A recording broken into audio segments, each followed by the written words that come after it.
अजहर सदीक साहब, यही सवाल आपसे कर लेते हैं। वैसे जरदारी साहब पहुंच गए तो इसका मतलब है अब आप इतनी जल्दी और आसानी से हिला नहीं पाएंगे मौजूदा हुकूमत को। ये इत्तेहाद बड़ा मजबूत है टेक के साथ और बहुत बड़ा आईनी ओहदा उनके पास आ गया है। आपको क्या लगता है कि आप किस तरीके से इस गवर्नमेंट को डिस्टर्ब कर पाएंगे? क्या चैलेंज होंगे आपके पास? देखें जब फेविकॉल से जोड़ लगा हो ना तो बड़ा पुख्ता जोड़ होता है।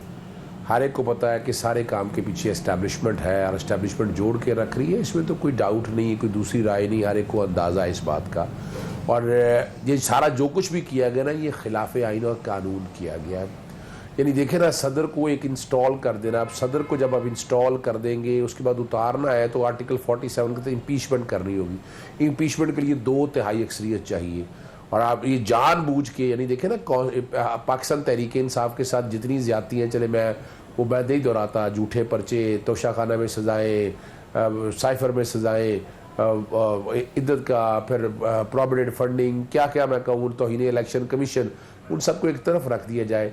सबसे बड़ा जो नुकसान किया है वो जमहूरी हक छीन लिया, पार्टी सिंबल ले लिया। पार्टी सिंबल आप ले नहीं सकते थे।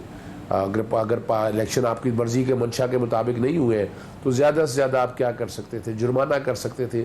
उस सेक्शन को चैलेंज किया गया। लाहौर हाई कोर्ट ने फैसला अभी तक महफूज रखा हुआ है, वो फैसला दे रहे थे। अच्छा नहीं अजहर साहब, मैंने आप लोगों ने चैलेंज क्या क्या करना है वो तो मैंने आपसे भी बात करनी है। आपने फेविकॉल के जोड़ की बात की और कहा वो मजबूत होता है, तो साथ ही आपने बताया कि जोड़ एस्टैब्लिशमेंट ने लगाया है, तो है तो ये मजबूत जोड़ ना।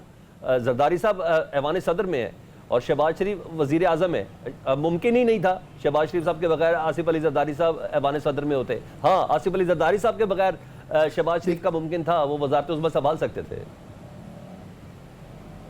देखिए एक बात बड़ी सलमान ज़रा समझना है, यानी इस वक्त वो जमातें जो कहती थी कि मैं पेट फाड़ के पैसे निकालूंगा, ओ जरदारी मोदी का जो यार है, गद्दार है, यानी 85 जो प्रोजेक्ट आ रहे हैं जिसने इस मुल्क की तबाही कर दी है। आज मुल्क अगर आप उठाकर देखें ना, 85 से आज तक इस मुल्क को कहाँ लाके अंधेरों में खड़ा कर दिया। पूरी दुनिया आगे जा गई है, लेकिन पाकिस्तान आप सोच के तो देखें ना, एक मईशत तबाह कर दी, इकॉनमी का सत्यानाश, लोग भूख की लाइन से कहाँ तक कहाँ चले गए। यानी ये अब इस तरह नहीं चल सकता। यानी इनके पास देने के लिए क्या है? आप 2 महीने में देखिएगा लोग सड़कों के ऊपर होंगे, अंदाजा आपको हो जाएगा।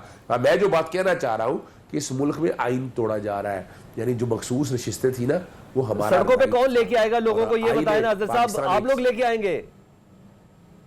हम ही आएंगे, हम ही। अब हम अकेले नहीं है। मैं कौन आने देगा आपको? हम अब अकेले नहीं है।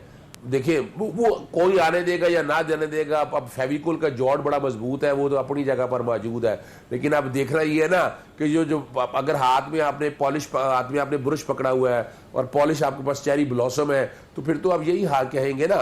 आप तो कहेंगे कि मुझे कोई हाल आ नहीं सकता। टाइमलाइन ना देना सर। देखना ये है कि जोरे बाजू में इनके